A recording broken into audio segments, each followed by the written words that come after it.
Peut-être quelques mots sur la dernière thématique qui était anticipée et se poser les bonnes questions avant.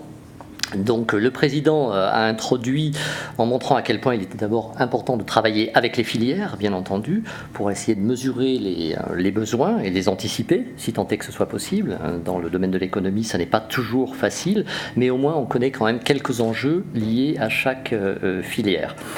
Un élément important qui est revenu à plusieurs reprises chez nos intervenants concerne la mobilisation des réseaux. Mais toute forme de réseau. Ça peut être le réseau des partenaires, on a parlé de Pôle emploi bien entendu, mais c'est également des réseaux plus de proximité, d'entreprises. On a entendu parler tout à l'heure du centre des jeunes dirigeants, mais aussi du réseau Entreprendre, on pourrait en citer un grand nombre, de façon à partager de l'information et essayer de dégager des intentions pour pouvoir ne pas être confronté demain à une pénurie d'emploi et essayer de mettre en place tous les dispositifs qui nous permettraient d'y faire face. Donc travailler avec d'autres entreprises, dans le cadre des réseaux dont je parlais, mais dans d'autres cadres aussi, on parlait des clusters et d'autres formes de réseaux d'entreprise, je pense qu'il y a beaucoup à faire. Travailler avec les réseaux des établissements de formation, c'est ce que disait la dernière intervenante. Je crois que l'entreprise a sa place dans tous les dispositifs de formation, que ce soit dans les lycées, les CFA, à l'université, dans les grandes écoles, etc.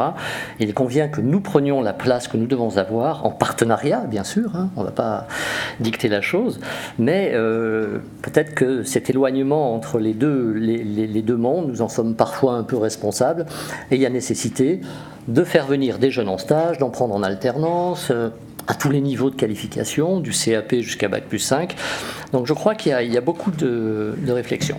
Et puis ce qui ressort encore dans cette anticipation, alors bon, on est peut-être plus sur les thématiques attirées et fidélisées, la qualité de vie au travail, on a entendu parler d'ostéopathie et pas mal de choses. Et là, incontestablement, moi j'ai un de mes associés qui n'appartient pas à ma classe d'âge, qui est à peine plus âgé, qui pourrait être mon père et qui est un homme adorable, plein de valeurs, etc. Mais quand on parle de mettre en place de nouveaux services dans l'entreprise, il me regarde comme un extraterrestre. Et je comprends que certains se disent, mais enfin, moi quand j'ai créé mon entreprise il y a 40 ans, je suis désolé, mais on ne parlait pas d'une crèche, tu me parles de vestiaires pour qu'ils viennent en vélo et qu'ils prennent la douche, etc. Je dis, ouais, bien sûr. Donc il y a aussi à intégrer ces nouvelles considérations dans cette classe d'âge, notamment chez les jeunes, mais pas que chez les jeunes. Aujourd'hui, on se rend compte que même des plus âgés sont à l'écoute de cette offre que peut proposer l'entreprise, puisqu'on est entre concurrents, en concurrence entre les différentes filières. Malgré un taux de chômage très très important, on se rend compte qu'on est en pénurie de compétences dans notre pays, quoi. C'est un peu fou. On ne va pas refaire l'analyse, on en connaît les tenants et les aboutissants, et donc du coup, il faut être attractif. On est des pros de la séparation des disciplines, c'est-à-dire qu'on est bien loin des philosophes des Lumières, où au XVIIIe siècle, le médecin, il était ingénieur, il était astronome, il faisait plein de choses. Et notre système éducatif fait qu'aujourd'hui, les disciplines sont complètement séparées. Et c'est pour ça d'ailleurs qu'on a des gamins qui n'arrivent pas à apprendre les mathématiques, parce qu'on ne leur fait pas comprendre que les mathématiques c'est passionnant, mais c'est décontextualisé. Et finalement, on ne sait pas pourquoi on apprend les langues, les mathématiques, etc.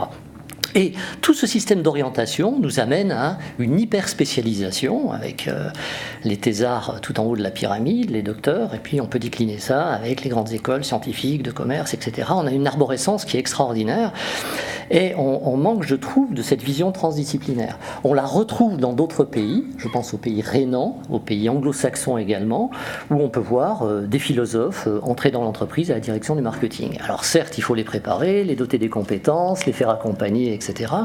Mais ça n'est pas dans la logique française. Si j'ai un ingénieur à embaucher, je vais taper dans les bonnes écoles d'ingénieurs. Si j'ai un directeur du marketing, je vais taper dans les belles écoles de management françaises. Est-ce que ça semble pas logique? Alors, c'est hyper logique, mais aussi on s'enferme et on se prive aussi de regards nouveaux. Parce que finalement, on est tous préformatés. Moi, je suis passé par une école de management à Lyon, et il n'y a rien qui ressemble plus à Franck que ses collègues de promotion qui sont sortis de la même chose. Et je pense que l'entreprise, elle est dans un univers beaucoup plus large, dans un environnement social, sociétal. On a vu qu'il y avait d'autres enjeux. Et de temps en temps, avoir des gens qui n'ont pas notre culture, eh ben, ça fait du bien. Et puis un regard candide qui interroge une pratique, en général, ça fait progresser. Donc effectivement, aujourd'hui, on n'a pas trop de candidatures atypiques, encore que quelques grands patrons de l'industrie sont passés par la philosophie et d'autres disciplines. Mais ça manque effectivement. Ouais.